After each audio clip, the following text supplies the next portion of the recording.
आप एक regular student हो, है ना, कॉलेज स्टूडेंट हो, तो साइमल्टेनियसली कॉलेज भी चल रहा था और प्रिपरेशन भी कर रहे थे, तो बैलेंस कैसे करते थे? तो एक दिन में 6-7 घंटे की कॉलेज होती थी। ओके। फिर उसके अलावा मैं अराउंड 4 to 5 आवर्स की सेल्फ स्टडी का मतलब प्लान करता था, कैसे भी करके रात को थोड़ा जाग के या फिर सुबह जल्दी उठ के ऐसा। हाँ, ये मोस्ट इम्पॉर्टेंट थिंग है कि जैसे now the generation is changing और एआई इवॉल्व हो भी रहा है, तो बहुत बार बच्चे बोलते हैं अगर हम एआई यूज़ करेंगे तो फिर टीचर का क्या रोल है ना? So how you used AI? मतलब मैं कोई भी क्वेश्चन अगर मुझसे सोल्व नहीं होता तो मतलब पहले मैं ट्राई करता हूँ, फिर उसका मतलब ऐसे इमेज वो एआई में मतलब चैट जीपीटी या जेमिनी पे वो मतलब अपलोड करता हूँ। फिर मेरी मेथड उसकी मेथड से कंपेयर करता हूँ और कहाँ एरर हुई और फिर वो मतलब उससे फिर सोल्व करता हूँ। ओके। सो सबसे पहले आई थिंक प्रिपरेशन स्ट्रैटेजी कहती इतनी अच्छी रैंक लाने के लिए वो क्या मंत्र होता है जिससे ये रैंक आती है? Hello everyone, welcome back to our channel PWIIT JAM and CSI NET. So IIT JAM 2026 के धमाकेदार रिजल्ट्स के साथ स्टूडेंट्स हमारे साथ जुड़ चुके हैं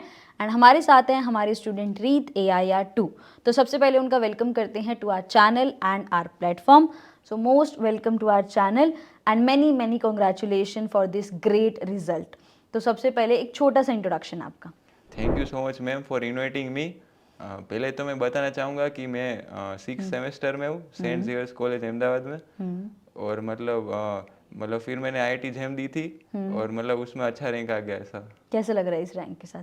मतलब काफ़ी अच्छा लग रहा है। पहले तो मतलब मैं थैंक यू बोलना चाहूँगा मेरे पापा को और मम्मी को, मतलब उन्होंने काफ़ी मोटिवेट किया। फिर मेरे भाई ने भी काफ़ी हेल्प की मेरी प्रिपरेशन में। फिर मेरे ग्रैंड पेरेंट्स ने भी काफ़ी गाइड किया। ओके। और मेरे 3 दोस्त मतलब जिनके साथ मैं ग्रुप स्टडी करता था, मतलब एक है पर्व, एक राज और एक उदय।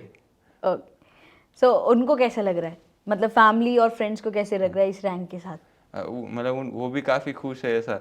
और उन्होंने मतलब काफ़ी हेल्प की है और डाउट सोल्व करने और उस सब में ऐसा। ओके। सो सबसे पहले आई थिंक प्रिपरेशन स्ट्रैटेजी कहती इतनी अच्छी रैंक लाने के लिए वो क्या मंत्र होता है जिससे ये रैंक आती है? पहले तो मैं बोलना चाहूँगा कि मतलब खुद पे बिलीफ रखो और खुद की प्रिपरेशन पे, और फिर डेली टारगेट सेट करके करते करते आगे बढ़ते जाओ ऐसा। तो सिंस आप एक रेगुलर स्टूडेंट हो, है ना, कॉलेज स्टूडेंट हो, तो साइमल्टेनियसली कॉलेज भी चल रहा था और प्रिपरेशन भी कर रहे थे, तो बैलेंस कैसे करते थे? मतलब मैं प्लान करता था, मतलब अराउंड एक दिन में 6-7 घंटे की कॉलेज होती थी। ओके। फिर उसके अलावा मैं अराउंड 4 to 5 आवर्स की सेल्फ स्टडी का मतलब प्लान करता था, कैसे भी करके रात को थोड़ा जाग के या फिर सुबह जल्दी उठ के ऐसा।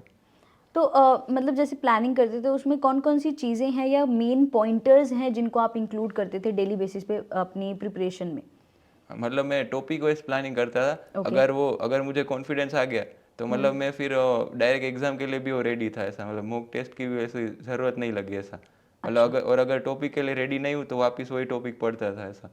हाँ, सिंस बहुत बार बच्चे वही कन्फ्यूज़न होता है ना कि एक बार पढ़ लिया तो दोबारा कैसे पढ़ें और क्यों पढ़ें? मेजरली तो कैसे पढ़ें तो वो बाद का क्वेश्चन होता है, क्वेश्चन ये होता है क्यों पढ़ें जब एक बार पढ़ लिया?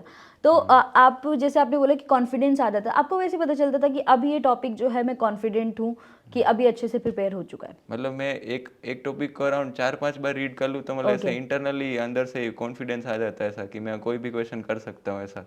अच्छा, तो आपने क्वेश्चन प्रैक्टिस कैसे करी? क्वेश्चन प्रैक्टिस मतलब मैंने प्रीवियस ईयर और मतलब उसके बेसिस पे और मतलब PW के DPPs और वो सब थे, वो अराउंड मैं टाइम लिमिट सेट करके फिर सोल्व करता था। ओके। और कोई मैं मॉक टेस्ट तो नहीं देता था, मतलब डायरेक्ट एग्जाम ही दी फिर ऐसा। तो आपको अप्रॉक्सीमेट कितना टाइम लगा पूरी प्रिपरेशन करने में? अराउंड मतलब मैं तो बोलूँगा कि 2 महीने में भी पूरी प्रिपरेशन हो सकती है। Very nice. हाँ।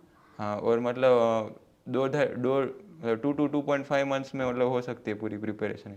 सो एक्चुअली ये बहुत बार बच्चों का डाउट होता है सिंस जो लास्ट वाले बैचेस होते हैं साकार 4.0 या उसके बाद वाला जो बैच होता है साकार फास्ट ट्रैक, तो उसमें सबसे बड़ा डाउट जो होता है वो बच्चों का यही होता है कि क्या हम इस लिमिटेड टाइम में जो है प्रिपेयर कर सकते हैं। आई थिंक टॉपर ने कन्वे कर दिया कि हाँ पढ़ सकते हो, बट उसमें क्या मूल मंत्र है वो बहुत ज़रूरी है, that you should have a good planning, वो बहुत ज़रूरी चीज़ है। और जो मेजर चीज़ें हैं उन पर फोकस करना बहुत ज़रूरी होता है, तभी आप अच्छे से प्रिपेयर कर पाओगे।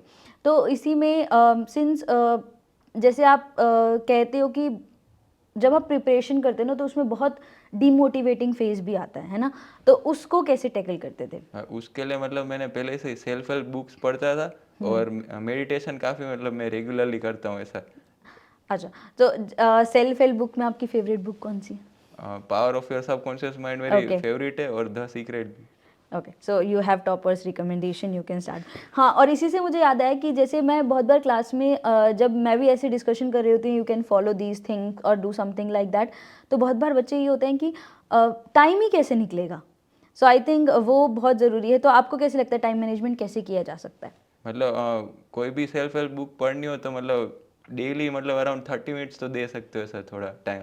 हाँ, टाइम निकालना पड़ेगा हाँ, क्योंकि उसका। वो काफ़ी इफेक्टिव रहता है लास्ट में प्रेशर हैंडल करने के लिए। हाँ, दैट इज़ वेरी इंपॉर्टेंट, क्योंकि वो जो वो कहते हैं ना, एक दिन में चेंज नहीं आता, थोड़ा हाँ। थोड़ा स्टेप्स जब चलते हैं तो जाके अल्टीमेट चेंज आता है। सो जब हम पीसीएम की बात करते हैं, तो आपने पीसीएम प्रिपरेशन कैसे करी? मैंने पीसीएम मतलब मैं डायरेक्ट क्वेश्चन ही सोल्व करता था, फिजिक्स केमिस्ट्री और ओके। मैथ्स। केमिस्ट्री में मैं थियोरी भी पढ़ता था और फिजिक्स मैथ्स में मतलब मैं डायरेक्ट क्वेश्चन करता था। और मतलब अगर मेरे से सोल्व ना हो तो फिर मैं एआई की भी हेल्प कर यूज़ लेता था, मतलब एआई की हेल्प। हाँ, ये मोस्ट इम्पॉर्टेंट थिंग है कि जैसे now the generation is changing और एआई इवॉल्व हो भी रहा है।